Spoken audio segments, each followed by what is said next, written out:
The Pacific wind swept through the streets of San Diego, carrying salt and memory in equal measure. Beneath the Coronado Bridge, where traffic hummed like a restless heartbeat overhead, a woman named Denise Walker sat against cold concrete, watching the sun paint the sky in shades of amber and rose. She had not slept in a bed for 6 years. Her hands, weathered and scarred from years of service and survival, clutched a crumpled piece of paper against her chest. The invitation had arrived through channels she never expected. A shelter volunteer who recognized her son's name in a local newspaper article. Navy SEAL Class 342. And there, printed in small letters that made her heart stop, Marcus Dwayne Walker. Her boy. Her baby. The child she had left behind when the darkness became too heavy to carry. Denise had not always lived beneath bridges and in doorways. Once, she was Senior Chief Petty Officer Denise Walker, one of the few black women to serve in Naval Special Warfare Support Operations. She had been assigned to logistics and intelligence coordination for SEAL Team operations across 3 tours in Afghanistan and 2 in Iraq. Her clearance level was higher than most officers knew existed. She had saved lives with her analysis, her precision, her ability to see patterns in chaos when others saw only noise. The tattoo on her inner forearm told part of the story. GPS coordinates marking the location where she had coordinated the extraction of 12 wounded operators through hostile territory. Below it, the names of 4 team members who did not make it home.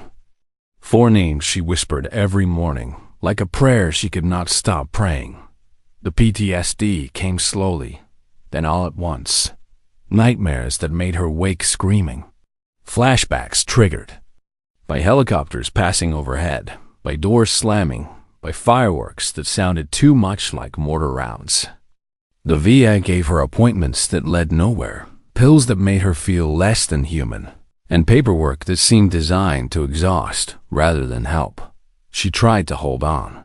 Tried to be a mother to Marcus, who was only 14 when she started slipping. Tried to work civilian jobs that never quite fit.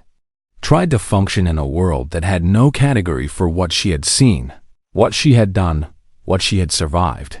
But the guilt was relentless. She had sent men into operations. Good men. Some came back broken. Some did not come back at all. And every night, their faces visited her in dreams she could not escape. 6 years ago, Denise made a decision that haunted her still. She walked away. Left Marcus with her sister Lorraine in Baltimore. Told herself he would be better off without a broken mother stumbling through life like a ghost. Told herself it was protection, that it was surrender. She lived quietly after that. Never caused trouble. Never stole. She helped other homeless veterans find shelters, shared food when she had any, kept her head down. She carried everything she owned. In a faded military backpack, a framed photo of Marcus at 8 years old, grinning with a missing front tooth. A bronze star medal wrapped in black cloth that she never showed anyone.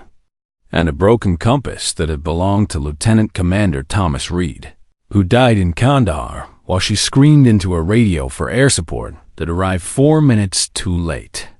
Now she stood at the edge of the Coronado Naval Base parking lot, watching families stream through the gates in press suits and summer dresses. Mothers clutched flowers.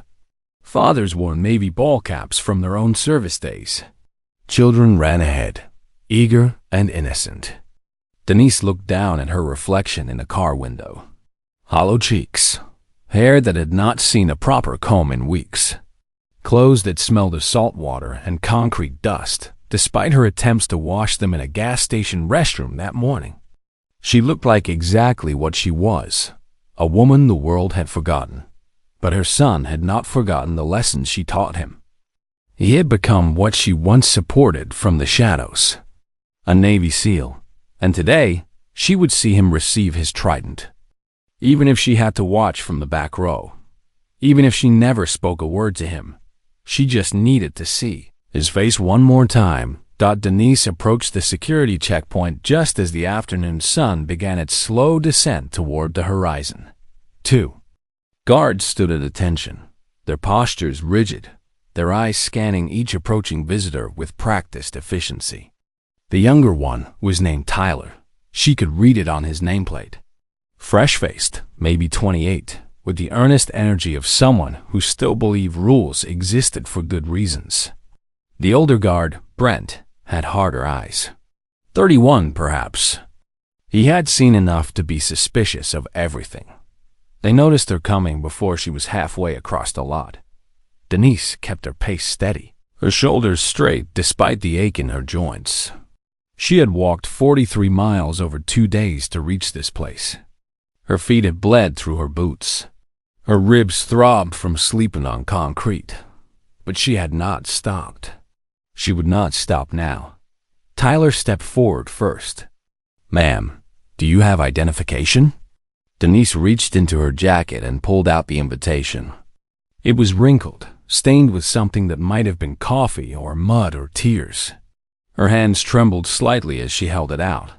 Tyler took it, studied it, frowned. "This says guest of Marcus Walker. Are you family?" "I'm his mother." The words came out rougher than she intended. 6 years of disuse had stolen the smoothness from her voice, leaving something raw and weathered in its place.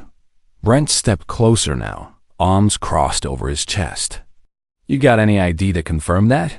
Denise hesitated. Her driver's license had expired 4 years ago. She had no proof. Nothing but a photograph in her backpack and the love that had never stopped burning, even when she had tried to extinguish it. "I don't," she admitted. "But I just want to sit in the back. I won't cause any trouble." Tyler looked at Brent. Brent looked at the line of families forming behind Denise's well-dressed people, shifting impatiently, checking watches, murmuring about delays. "Protocol says no ID, no entry." Brent said flatly, "I know the protocol." Denise's voice was quiet but steady. "I helped write some of it, a long time ago." Something flickered in Tyler's expression. Curiosity, perhaps. Or the beginning of recognition that this woman was not what she appeared to be. "Wait here," he said, and stepped aside to radio command. Denise stood perfectly still. Around her, families continued streaming through other checkpoints, their laughter and conversation washing over her like waves against stone. A woman in a floral dress glanced her way and wrinkled her nose before pulling her daughter closer. A man in a tailored suit stepped deliberately around her, as if poverty might be contagious. She did not react. She had endured worse. Far worse. The minutes stretched. Inside the auditorium, she knew the ceremony would be starting soon. The brass band would be warming up. The commanding officers would be reviewing their remarks. And somewhere in that building, her son Marcus would be preparing to receive the trident, the symbol of everything he had worked for, bled for, sacrificed for, just like she once had. Tyler returned, his expression complicated. "All right, you can go in. But you'll need to sit in the back, and we'll need you to leave your belongings with security." Denise nodded. She slipped off her backpack and handed it over. Brent took it, unzipped it briefly, his eyes catching the framed photograph, the metal wrapped in cloth, the broken compass. Something shifted in his face. He zipped it back up without a word and handed her a claim ticket. "Thank you," Denise said softly. She walked through the gate. The auditorium loomed ahead, white and gleaming in the late afternoon light. She could hear the hum of voices inside, the shuffling of chairs, the distant sound of brass instruments finding their notes. Her heart hammered against her ribs. She had not been on a military base in over a decade.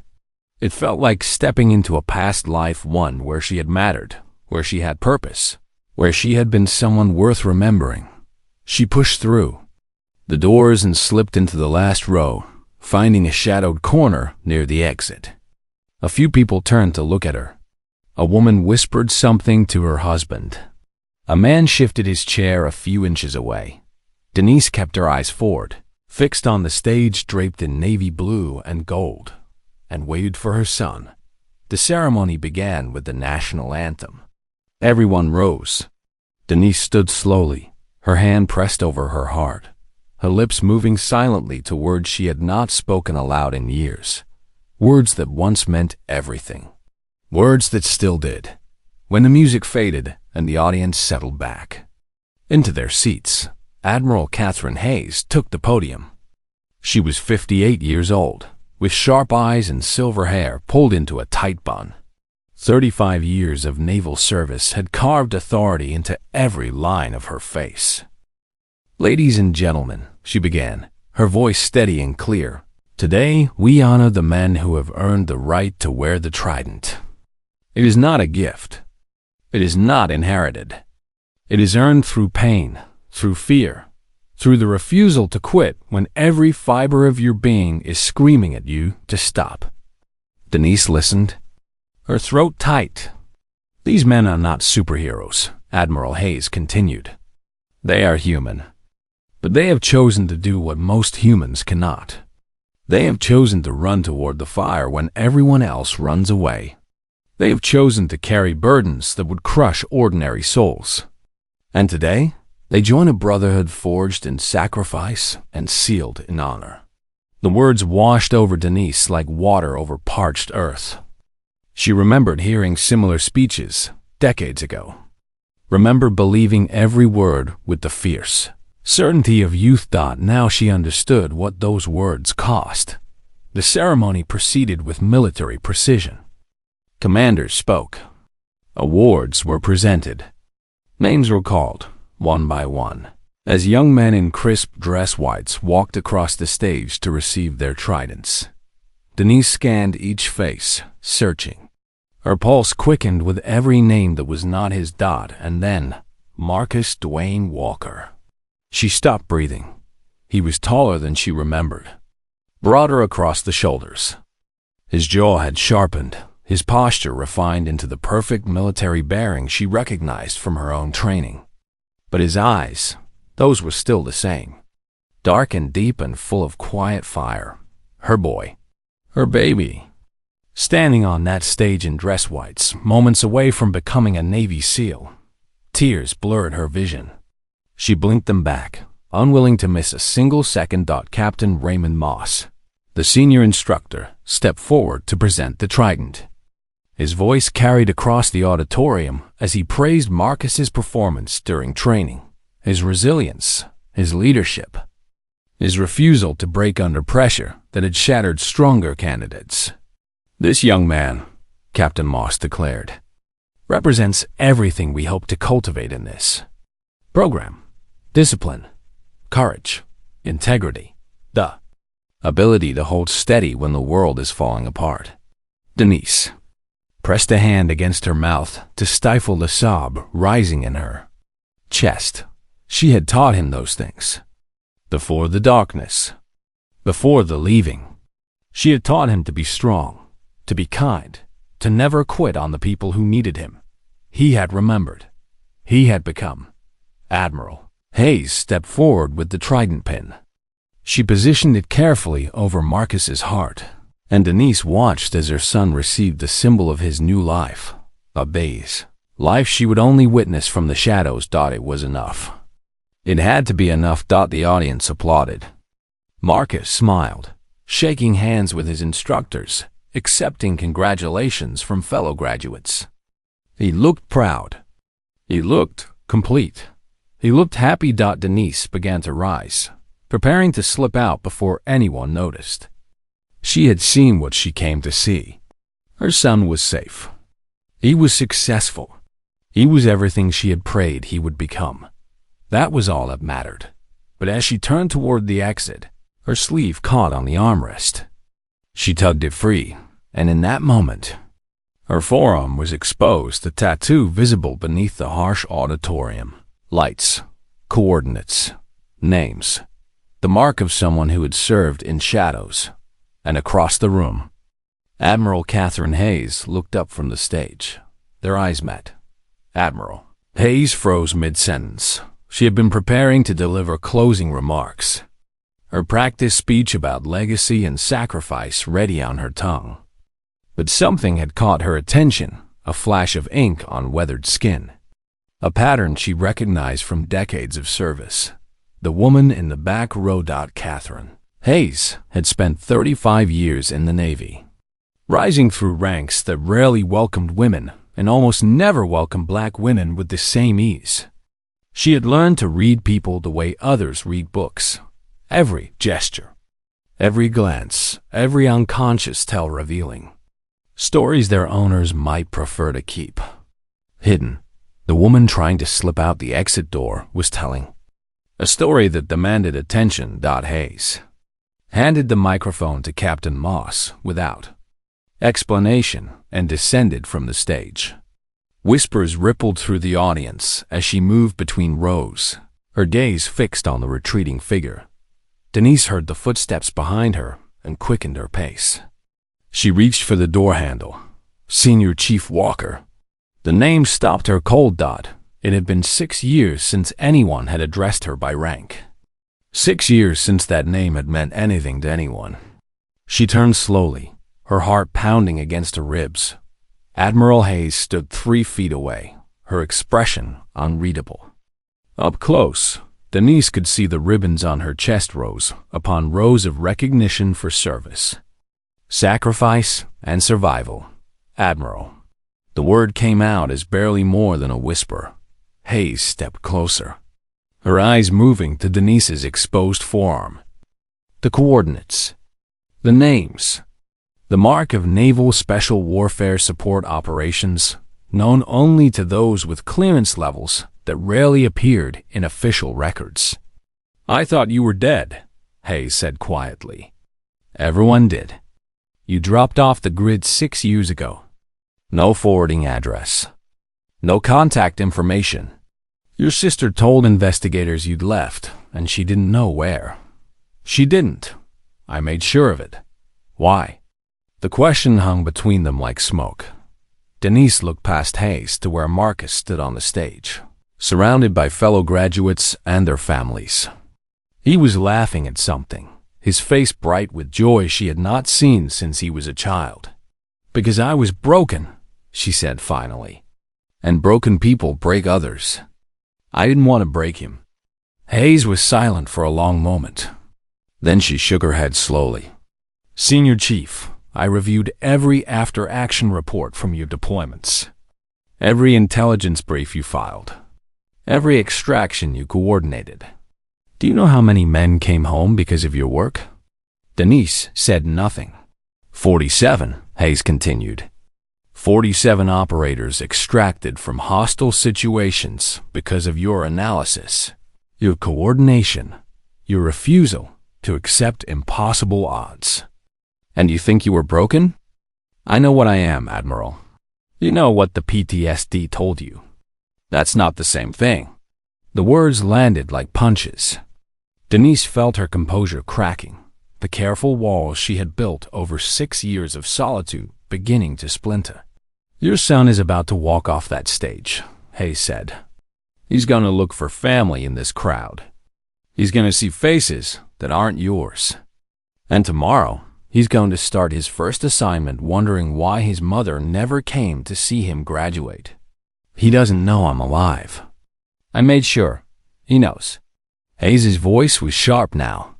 He's known for 3 months.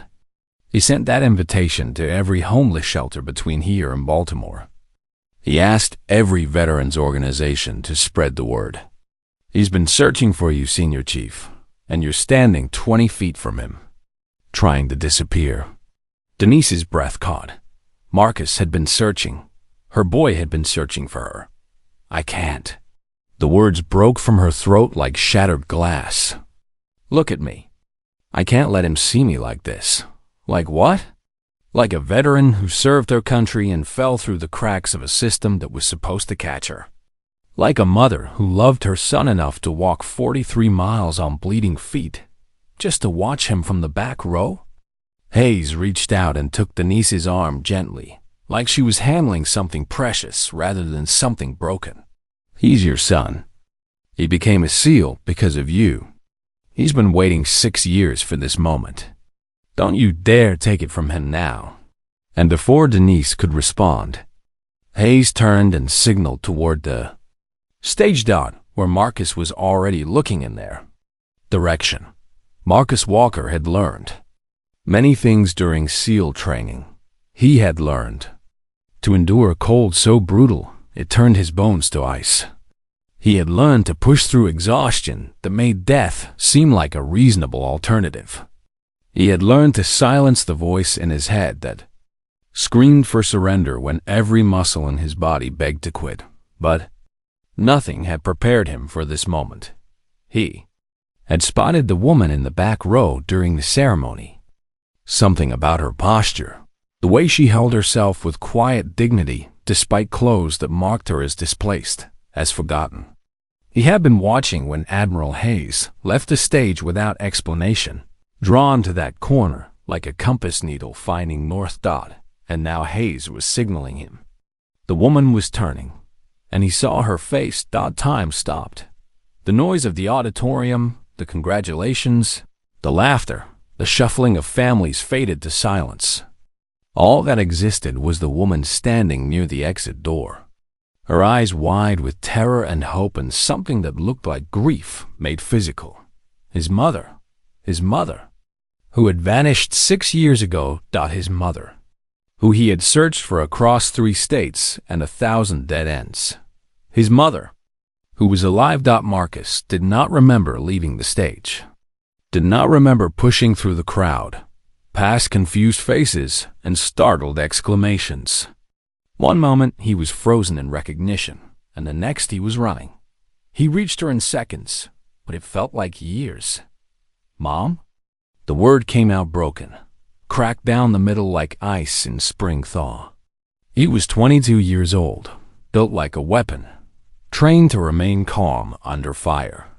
But in that moment, he was 14 again, standing in the doorway of his childhood home, watching his mother's taillights disappear into the night. Denise couldn't speak. She had imagined this moment 1,000 times during sleepless nights beneath the Coronado Bridge, had scripted apologies and explanations that dissolved now like morning fog. The reality of her son standing before her, tall and strong, and exactly the man she had prayed he would become, stripped every word from her tongue. "Mom?" He said it again, closer now. "Is it really you?" She nodded. Tears spilled down her cheeks, cutting tracks through years of weariness. "I'm sorry." The words scraped out of her like shards of glass. "Marcus, I'm so sorry. I thought you'd be better without." He didn't let her finish. Marcus wrapped his arms around her, pulling her close against his chest in an embrace that felt like coming home and falling apart at the same time. He was shaking. This man who had conquered training that broke lesser men was shaking like a child. "I thought you were dead." His voice was muffled against her hair. "Aunt Lorraine wouldn't tell me anything. I thought I'd lost you forever. I was lost." Denise held him, her weathered hands cradling his head the way she had when he was small. "I was so lost, baby. But I never stopped. I know." He pulled back just enough to look at her face. His eyes were red, his composure shattered. "I know you never stopped loving me. I knew even when you left. That's why I kept searching." Behind them, the auditorium had fallen silent. Admiral Hayes stood watching, her usually composed expression cracked with emotion she rarely allowed anyone to see. Captain Moss had descended from the stage, his clipboard forgotten on the floor. Families who had been chattering moments before now stood frozen, witnesses to something that transcended ordinary ceremony. And then, from somewhere in the crowd, a single pair of hands started clapping. Then another. Then another. Within seconds, the entire auditorium was on its feet. Applause thundering through the hall like a storm finally breaking after years of drought. But for Denise and Marcus, there was no sound. Just the two of them. Just a mother and a son who had found each other again after walking through fire alone. I watched you cross that stage, Denise whispered. I watched you receive that trident. I'm so proud of you, Marcus. So proud. I became this because of you. He touched the pen over his heart. Everything I learned about strength, about never giving up, that was you. Before I ever enlisted, you taught me what it meant to serve. The mission was over, but for Denise Walker, the real journey was just beginning. The applause faded. The ceremony concluded with far less formality than planned, but no one seemed to mind. Something had happened in that auditorium that transcended. Tradition, something that reminded every person. Present why the trident meant more than metal and symbolism. Admiral. Hayes approached as the crowd began to disperse. Her composure had returned, but her eyes still held moisture she refused to acknowledge. Senior Chief Walker, might I have a word? Denise nodded, though her hand remained tightly clasped in Marcus's. As if she feared he might disappear if she let go. Hayes led them to a quiet corner near the stage, away from the family streaming toward the reception hall. Captain Moss followed, his expression thoughtful. How long have you been on the streets? Hayes asked directly. 6 years, ma'am. And the VA? The support systems that were supposed to catch you? Denise's jaw tightened. They tried, I suppose. But there's only so much paperwork a person can fill out before they start feeling less like a veteran and more like a number. The appointments got harder to keep when I didn't have transportation. The medications cost more than I could afford. Eventually, I stopped showing up. Eventually, they stopped looking. Hayes nodded slowly. Her expression suggested she had heard similar stories before too many times. That ends today, she said. Her voice carried the weight of command. I'm personally assigning a liaison to your case. Housing, medical care, full psychological support. Everything you were owed and never received. Admiral, I don't need charity. It's not charity. Hayes cut her off firmly. It's a debt. This country asked you to serve in ways that aren't acknowledged in official records. You carried burdens that classified protocols say don't exist. And then we let you fall through cracks that should never have been there in the first place. That's not your failure, Senior Chief. It's ours. Captain Moss stepped forward. He extended his hand, and Denise shook it automatically. I've heard stories about your work in intelligence coordination, he said. Some of the operators I've trained owe their lives to analyses you provided. Patterns you recognized. Extractions you made possible. He paused. We could use someone like you here. Not in active operations, obviously, but as a consultant. A mentor. These young candidates need to learn from someone who understands what this life costs someone real. Marcus's grip on her hand tightened. Mom? Denise looked at him. Looked at the trident over his heart, the hope in his eyes. The man he had become while she was hiding beneath bridges and pretending she no longer mattered. I'll think about it, she said finally. It was more than she had allowed herself to consider in 6 years. That night, Marcus brought his mother to his apartment off base. It wasn't much. 1 bedroom, a couch, a kitchen barely big enough for 2 people to stand in at once. But it was warm. It was clean. It was the first real home Denise had entered since walking away from everything she loved. She hesitated in the doorway. Overwhelmed. I don't want to be a burden. Marcus took her hand and pulled her inside. You're not a burden. You're my mother. And you're staying here until we figure things out. End of discussion. He made coffee. She held the mug in both hands, letting the warmth seep into fingers that had been cold for too long. They sat on the couch, and for hours they talked about the nightmares that never stopped. About the guilt that ate at her like acid. About the years Marcus spent wondering if she was alive or dead. Searching shelters and websites and veteran networks for any trace of the mother who had vanished. I thought I was protecting you, Denise admitted. I thought if I left, you wouldn't have to watch me fall apart. Wouldn't have to carry my weight along with your own. Marcus set down his coffee. His expression was fierce, tender, determined. I would have rather carried your weight than lost you entirely. That's what family does. We don't abandon each other when things get hard. We hold on tighter. Denise felt something crack open in her chest, something that had been sealed shut for 6 years, fossilized in guilt and isolation. I don't know if I can be fixed, she whispered. You don't have to be fixed. Marcus took her hand again. You just have to be here. We'll figure out the rest together. For the first time since she walked away from everything, Denise allowed herself to believe that might be true. 2 weeks passed like a dream. Denise was afraid to trust. Admiral Hayes proved as good as her word. Within days, a liaison officer named Lieutenant Rachel Bennett arrived with paperwork that actually led somewhere. Housing applications, medical appointments, access to counseling services specifically designed for veterans with classified service histories. Denise moved into temporary housing on Besa, small room with a bed, a desk, and a window that looked out over the Pacific Ocean.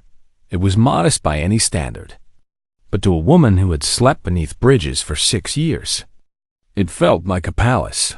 She started attending therapy 3 times a week with a psychologist named Dr. Angela Morrison, a black woman in her 50s who had spent 20 years treating combat veterans.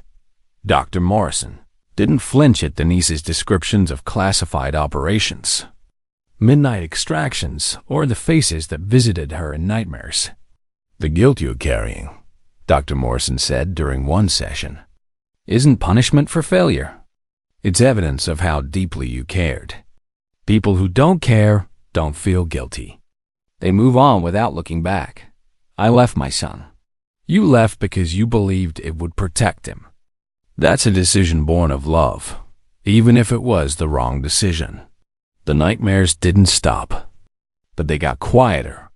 The faces in her dreams began to fade from accusation to something gentler memory rather than haunting. She took the consulting job. Twice a week, she sat with SEAL candidates and talked. Not about classified operations, those details remained sealed, but about the aftermath, about what it meant to serve in shadows, about the weight of carrying secrets that could never be shared with loved ones, with friends, with anyone who hadn't walked same dark paths. Most people think the hardest part is the mission, she told one group of young candidates. It's not. The hardest part is coming home. The hardest part is looking at people who love you and knowing you can never explain what you've done, what you've seen, what still visits you at 3 in the morning. A young woman in the back row, one of the few female candidates, raised her hand. How do you handle it? The isolation? Denise considered the question. You find people who understand. Not necessarily people who know the details, but people who recognize the weight. And you accept that some burdens can only be carried, not lifted. The goal isn't to become the person you were before. The goal is to become someone new who can hold both versions of yourself at once. The candidates listened. Some nodded. Some looked skeptical.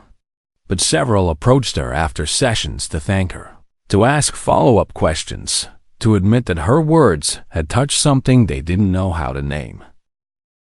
She was making a difference again. Marcus visited every weekend. They would walk along the beach, watching the sun set over the Pacific, the sky blooming in shades of gold and crimson that seemed impossible for nature to produce, and yet appeared faithfully every evening. They didn't always talk. Sometimes silence was enough, the simple presence of each other, the knowledge that neither had to face the world alone anymore. I'm proud of you, Marcus said one evening as they stood at the water's edge. Not just for surviving, for trying, for showing up even when it's hard. I'm learning, Denise admitted. It's slow, but I'm learning. That's all anyone can do. He put an arm around her shoulders. We take it one day at a time, together, slowly. Piece by piece, they rebuilt what had been broken. One evening, as waves crashed against the shore and gulls cried overhead, Marcus asked the question he had been holding for years. "Do you regret it? Any of it?" Denise was quiet for a long time. The wind tugged at her jacket, carrying salt and the distant hum of evening traffic. "I regret the years I lost with you," she said finally. "Every single day I wasn't there, every milestone I missed, those are wounds that won't fully heal." She paused. "But the service? No, I did what I was trained to do. I brought home the ones I could. I lost the ones I couldn't. That's the nature of the work." She looked at her son, at the trident pinned over his heart, at the man he had become. "And now I get a second chance. Not many people get that." Marcus smiled. "No, they don't." 6 months later, Denise stood in front of a small group of SEAL instructors and candidates in a training facility that overlooked the same ocean she had watched from beneath. Bridges. She didn't wear a uniform, just jeans and a simple blouse. But on her forearm, the coordinates and names were visible, a reminder of who she had been and who she still was. "Most of you know my story," she began. Her voice was steady now, not the broken rasp of 6 months ago, but something stronger. "Some of you have heard versions that are probably exaggerated. Some of you have heard versions that don't include the parts I'm not allowed to talk about." A few knowing smiles appeared in the audience. "But I'm not here to talk about operations. I'm here to talk about what happens after." She paused, meeting eyes throughout the room. "The fight doesn't end when you come home. The things you carry, the memories, the losses, the weight of decisions made in moments that felt impossible, those stay with you. And if you don't have people around you, if you don't ask for help, if you think you can carry it all alone, ... She took a breath. "You'll end up like I did.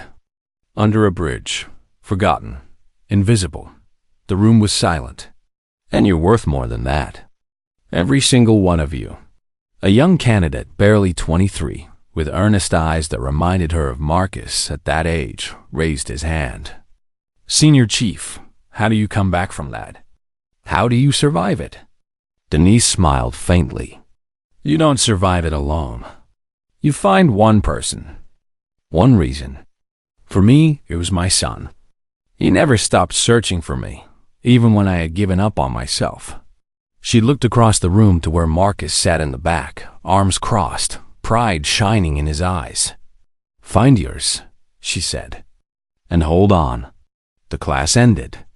The candidates filed out, but several stopped to shake her hand, to thank her, to tell her that her words had meant something they couldn't quite articulate, but would carry with them into whatever darkness awaited. She had purpose again.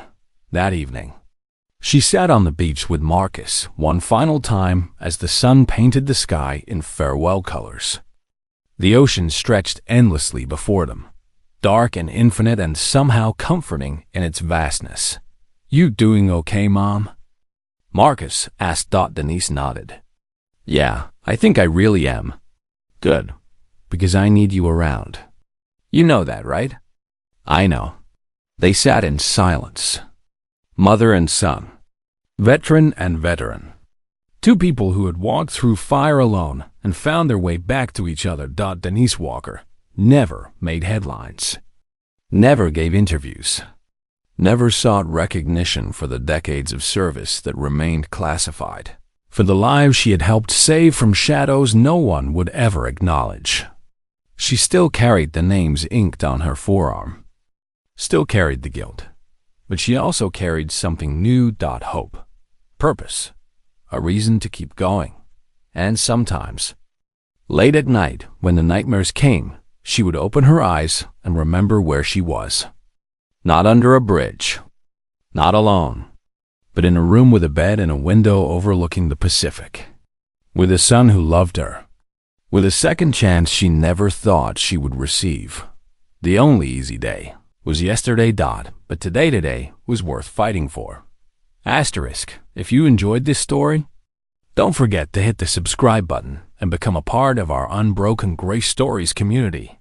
Where are you watching from?